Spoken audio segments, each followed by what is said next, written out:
Hello and welcome to this Astranti training video. This is techniques for handling conflict and is part of your managing conflict course. Now in today's video we're going to begin with an introduction where I'm going to introduce the topic and also the models and methods we're going to be examining to help you handle conflict in your professional life. So let's get going with our introduction, and I'm going to begin with a real world example, and this example comes from the world of Formula One. An example takes place in 2016 at the Spanish Grand Prix. Now, tensions are running high in the Mercedes Formula One team. Now, at the front is Lewis Hamilton, and his teammate Nico Rosberg starts in second. So, imagine the scene. The lights go red, and off they go. And immediately, Rosberg takes the lead from Hamilton right at the beginning of lap one. Now, Hamilton soon makes his move to take back his position at the turn 4 of lap one. And Rosberg moves across to defend. But calamity strikes, and they both crash. And that means the Mercedes are out of the 2016 Spanish Grand Prix, and the team earns no points at all. So what happened? Well, Rosberg and Hamilton had an intense rivalry when they were driving at Mercedes. Now, rivalry can be really great at pushing drivers to their limits, but their rivalry morphed into something that was really destructive for the entire team. Because that's what Formula One is. Although you may think of it as an individual sport with drivers competing against each other, it's actually a team sport. Because the team includes car designers, mechanics, pit engineers, and the two drivers. Now, of course, both drivers want to win. But ultimately, they are there to represent and win for the team, in this case, Mercedes. So after this incident, the Mercedes team principal, Toto Wolff, and other members needed to address the conflict that was emerging between their two drivers. Now, Wolff could have quite simply have chosen to ignore the issue and just, fingers crossed, hope that both drivers are just going to naturally improve their approach or perhaps try to find a compromise. But instead, he decided to use his authority as team principal to get what he wanted. Now, the conflict had escalated to the point where Wolff described himself as needing to use an iron fist to control both drivers, threatening to suspend or fire them for their actions.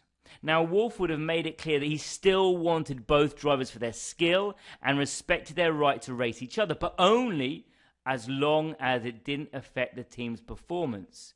Now, this didn't really totally fix the conflict, but what it did do was that it forced both drivers to behave and to actually think about the team and drive in the team's interest. Now, the reality is that not all conflicts can be fully resolved in such a way that everyone is friends afterwards. As a manager, it's not your job to repair friendships. Your role is to reestablish a professional working relationship within the team when conflict arises. Now, of course, it would be great if everyone could be friends after a conflict, but it's not always possible. And Wolff didn't try to make Hamilton and Rosberg friends because he knew it'd just be too difficult. And actually, that was outside of his responsibility. So you may be thinking, well, Wolff sets a good example. Should I always use an iron fist if I encounter conflict in my professional life? And if not, what options are there to help me repair and resolve conflict situations? Well, that's exactly what we're going to be looking at in this video. We're going to be considering a few different models designed to help you resolve conflicts. And firstly, we're going to be looking at a model that is based more around the psychology of conflict. And that's going to help you counter a considered response in a potential conflict situation so as to help you create the most appropriate outcome. And then we're going to be looking at a model which looks at different approaches to resolving conflicts and when they are and aren't appropriate. And this model is not only going to help you become better prepared to deal with conflict, but also to spot issues within your team with respect to conflict between themselves or between teams which are resulting in poor outcomes, which possibly are impacting their effectiveness and their productivity. So that being said, let's get into our first model, which is transactional analysis. Now, I'm sure we've all been involved in a conversation with someone and we felt that neither of us were communicating at the right level.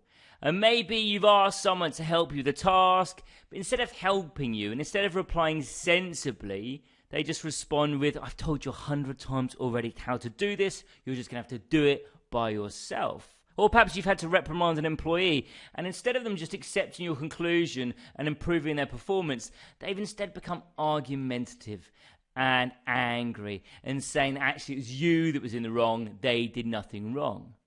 Now, all the situations I've just listed can be really difficult because what it's showing is that communication is just not working. So this leaves us asking the questions, why do these communication breakdowns happen? But not only that, how can we stop them from happening? And transactional analysis is one way that we can approach this issue. Now, transactional analysis itself is a theory that was created by the Canadian psychiatrist Eric Berne in the 1940s and 1950s. And since then, the theory has become a really popular tool to help resolve conflict. And it's become popular because it helps improve empathetic communication. Now, you're not going to need to know the theory in detail, but what we are going to cover is the key aspects, because that's what's going to help you become a better communicator.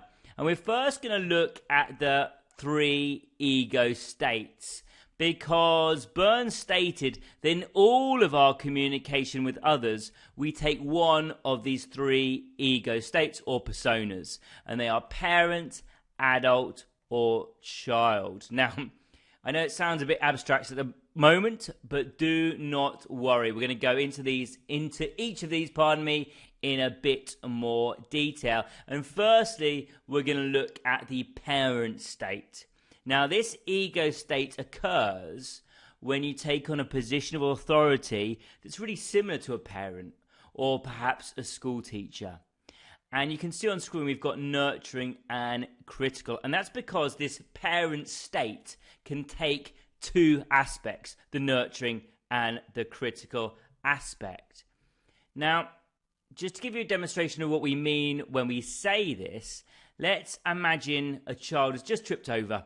Perhaps they've tripped over the untied shoelaces, and in doing so, the child's hurt themselves, they've got a grazed knee.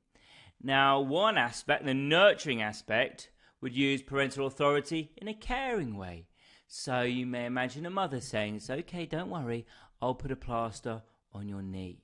However, if using the critical aspect of the parental ego state, the mother wouldn't say, I'll put a plaster on your knee. She would just say, get up, you should have tied your shoelaces. Now, when we adopt this parent state, we use authority voices, which we learned when we were young. So we can see there, the parent state takes 2 aspects, nurturing or critical. Okay, then we can move on to child. Now, the child state is prevalent when you take on the same thought patterns as you did when you were a child. Again, this has got 2 aspects to it. Now, the first is the free aspect, and that's where you lose any sense of embarrassment and just simply don't care if your speech or perhaps your actions go against the status quo. So this might be something like whispering behind the documents to the person next to you at a meeting, or perhaps rolling your eyes, or effectively allowing yourself to throw the equivalent of a temper tantrum. But there are two aspects, and the second is the adapted aspect. And this takes on more of a submissive attitude, as if you were still under the direct authority of your parents. So this may look like you immediately owning up to a mistake and apologizing to your supervisor. Okay, so that's adult, free aspect, and the adapted aspect. Our third ego state is adult. Now, this has got only one aspect. And that aspect is a rational stage that takes aspects both from past experiences, like the parent and child stage, but also takes into account external factors which aren't based on personal experience. So basically, this is a more well-rounded, more well-thought-out response. Now, you'd be experiencing this if someone were listening attentively to you and had clearly taken into account your point of view and any other factors prior to providing a well thought through response. But how do these three ego states link to communication techniques? Well, Berne viewed conversations as being a series of transactions between individuals. For successful communication to take place, complementary transactions needed to occur as opposed to crossed transactions. And that's exactly what we're going to be looking at next. You can see cross transactions up on screen for you. Now, these transactions arise when the ego states taken on by those in conversation do not align with each other, perhaps due to each one having a different perception of what the other person's ego status is. So before we go any further, let's have an example to explain exactly what I mean. So say hello to Evelyn. Now, Evelyn is collecting money for the office tea and biscuit fund. He knows that Arthur enjoys drinking tea and often sees him with a biscuit in his hand. And so it seems natural that Arthur's going to want to donate to the biscuit fund. After inquiring whether he'd be putting the money into the collective fund, Arthur rather angrily replied, "Everyone knows I bring my own tea bags and biscuits. Why then do you think that I should have to put money aside to pay everyone else to drink tea?"